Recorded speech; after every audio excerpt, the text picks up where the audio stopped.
campanha para a manutenção do nosso grupo. Participe acessando nosso site. Olá, irmãos. Olá, irmãs. Sejamos bem-vindos ao canal do nosso Grupo Espírita Francisco Xavier. Hoje, o trabalho das nossas preces e irradiações. Que Jesus nos abençoe os nossos propósitos sempre de aprender, de deixar essas lições entrarem nos nossos corações e nós tentarmos entender e compreender o que Jesus nos fala há tanto tempo, o que Jesus nos mostra há tanto tempo, e que nós ainda temos dificuldade de colocar em prática, meus amados. Que possamos estar juntos, conectados com a espiritualidade que nos assessora, que nos intui, que vibra com as nossas tarefas. Então hoje, capítulo de número 18. Muitos são os chamados e poucos os escolhidos. O item é o item 6, 7, 8 e 9, que fala: nem todos os que dizem Senhor, Senhor, entrarão no reino dos céus. Diz assim o item 6. Nem todos os que dizem Senhor, Senhor, entrarão no reino dos céus. Apenas entrarão aqueles que fazem a vontade de meu Pai, que está nos céus. Muitos vão dizer, Senhor, Senhor, não profetizamos em seu nome? Não expulsamos os demônios e também não fizemos diversos milagres em seu nome? E então eu direi em voz alta, afastem-se de mim todos vocês que cometem atos de injustiça. Evangelho de Mateus, capítulo 7, versículos 21 a 23. Todo aquele que ouvir e praticar as palavras que eu digo será comparado a um homem sábio que construiu a sua casa sobre a rocha. Quando a chuva veio e os rios transbordaram e os ventos sopraram, ela não caiu, pois foi construída sobre uma base firme. Mas todo aquele que ouvir e não praticar as palavras que eu digo será como o homem insensato que construiu a casa sobre a areia. Quando a chuva caiu e os rios transbordaram e os ventos sopraram, ela desmoronou, e foi grande o prejuízo de seu dono.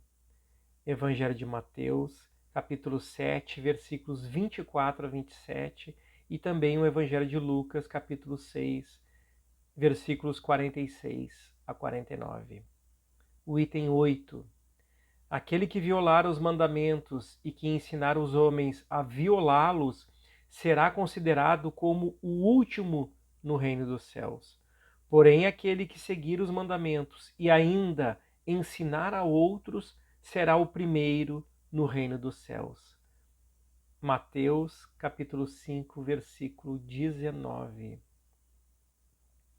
Agora o item 9, que vem com a explicação de Kardec sobre esses versículos. Todos os que reconhecem a missão de Jesus dizem, Senhor, Senhor. Mas para que serve chamá-lo de mestre ou senhor se os seus ensinamentos não são seguidos? Será que são cristãos aqueles que o adoram apenas pela aparência e ao mesmo tempo se entregam ao orgulho e ao egoísmo, à ambição e a todas as paixões? Será que são seus discípulos aqueles que passam dias rezando e não se tornam melhores, nem mais caridosos, nem mais tolerantes para com seus semelhantes? Não, porque assim como os fariseus, eles têm a prece nos lábios e o não no coração. Com o ritual, eles podem se impor aos homens, mas não a Deus. É em vão que eles dirão a Jesus, Senhor, profetizamos, ou seja, ensinamos em seu nome, expulsamos os demônios em seu nome, bebemos e comemos com o Senhor, pois ele lhes responderá, não sei quem são vocês, afastem-se de mim, todos vocês que cometem atos de injustiça, que desmentem suas palavras com suas ações, que caluniam o próximo, que despojam as viúvas e cometem adultério. Afastem-se de mim, vocês cujo coração destila ódio e fel, que derramam o sangue de seus irmãos em meu nome, que fazem correr as lágrimas em vez de secá-las. Para vocês haverá choro e ranger de dentes, porque o reino de Deus é para aqueles que são mansos, humildes e caridosos. Não esperem enganar a justiça do Senhor pela quantidade de palavras que dizem ao rezar e pelo número de vezes que se ajoelham. O único meio para alcançar a graça perante Ele é a prática sincera da lei do amor e da caridade. As palavras de Jesus são eternas, porque representam a verdade. Elas garantem a passagem para a vida celeste, como também garantem a paz, a tranquilidade e a estabilidade para os homens durante a vida terrena. Eis porque todas as instituições humanas, políticas, sociais e religiosas que se apoiarem em suas palavras serão estáveis, como a casa construída sobre a rocha, e os homens irão conservá-las, porque nelas encontrarão a sua felicidade. Porém, aquelas instituições que violarem a palavra de Jesus serão como a casa construída sobre a areia, onde o vento das transformações e o rio do progresso irão arrastá-las. Texto muito profundo, meus irmãos, de muitos aprendizados e de muitas reflexões. Cada parágrafo aqui daria, certamente, reflexões de um tempo prolongado. Vamos iniciar pensando sobre as nossas atitudes, sobre aquilo que nós estamos fazendo nos nossos dias, aquilo que nós podemos modificar. Porque se chamamos Senhor, Senhor, o nosso coração não pode estar cheio de ódio, de rancor, de mágoas por esses irmãos que caminham conosco. Se nós chamamos Senhor, Senhor, eu estendo a minha mão àqueles que têm mais necessidades do que o meu próprio espírito aqui numa reencarnação como essa. Deveria ser sempre assim, mas nem sempre o é. Porque nós ainda vivemos num mundo desafiador, num mundo de provas e expiações. E dizemos isso porque um espírito reencarnado aqui no mundo de tantos desafios, logicamente, que acaba por se influenciar pelas vibrações desse mundo terreno. E o que Jesus quer nos trazer são os ensinamentos que irão salvar um espírito como o nosso. São ensinamentos profundos que mostram a vida além da morte terrena. É a verdade sobre os nossos espíritos imortais. É a verdade sobre a sequência da vida. Porque quando nós ampliamos a nossa visão de espíritos, meus irmãos, nós conseguimos nos deslocar momentaneamente, nem sempre, momentaneamente, desse egoísmo, desse orgulho que ainda é tão latente nos nossos corações, de homens aqui reencarnados nesse mundo. Nós não viemos aqui para o ódio. Nós não estamos aqui estagiando nesse mundo para nos agredirmos com pensamentos, com palavras. Nós não estamos aqui durante um tempo curto para lutarmos em guerras íntimas, para discutirmos nos nossos lares. Nós não estamos aqui para sermos melhores que os nossos filhos, que os nossos pais, que os nossos irmãos que reencarnaram no mesmo lar. Nós não viemos aqui para julgarmos aqueles que caminham conosco, principalmente aqueles que cruzam os nossos caminhos e momentaneamente nós entendemos que esses irmãos querem nos desafiar a esse orgulho, porque muitas vezes nós não queremos nos sentir inferiores. Grande engano.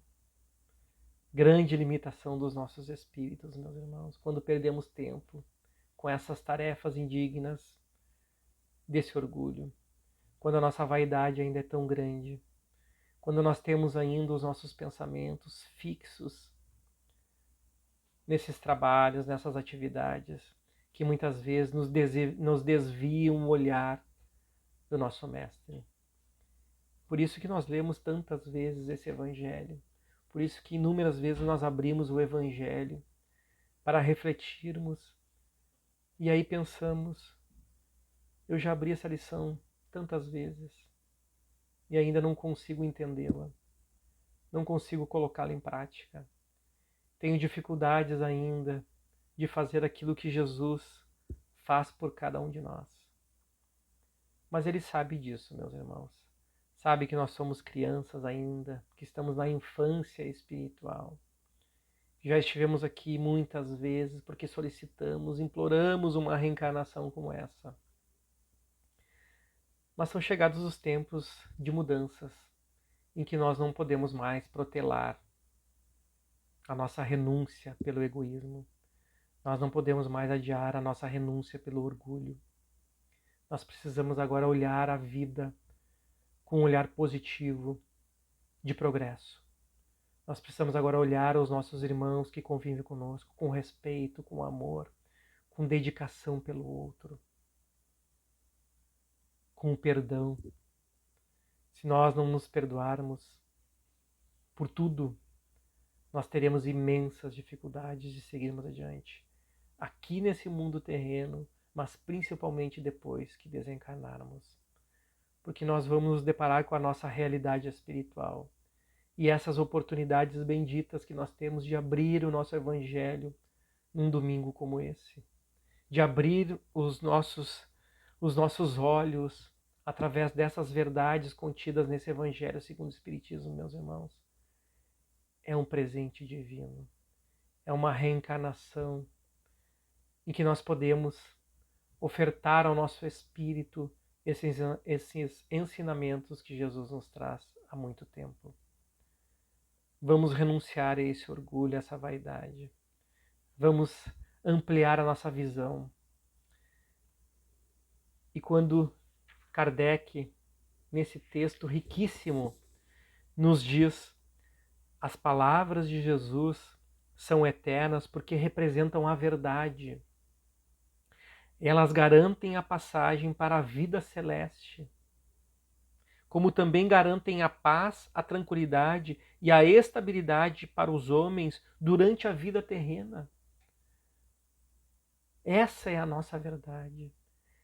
Elas garantem, as palavras do Mestre garantem a nossa paz íntima, a paz do nosso coração que nós buscamos há tanto tempo. Eis porque todas as instituições humanas, Kardec fala, políticas, sociais e religiosas, que se apoiarem em suas palavras, serão estáveis como a casa construída sobre a rocha. E os homens irão conservá-las, porque nelas encontrarão a sua felicidade. Nós encontramos a felicidade. Nós encontramos, depois de muito tempo, o farol que ilumina a escuridão dos nossos caminhos, de tantas encarnações pretéritas, em que nós nos enganamos, e mais do que isso, enganamos outros irmãos, porque o texto, meus irmãos, aqui, esse texto belíssimo, fala no item 8, aquele que violar os mandamentos e que ensinar os homens a violá-los será considerado como o último no reino dos céus.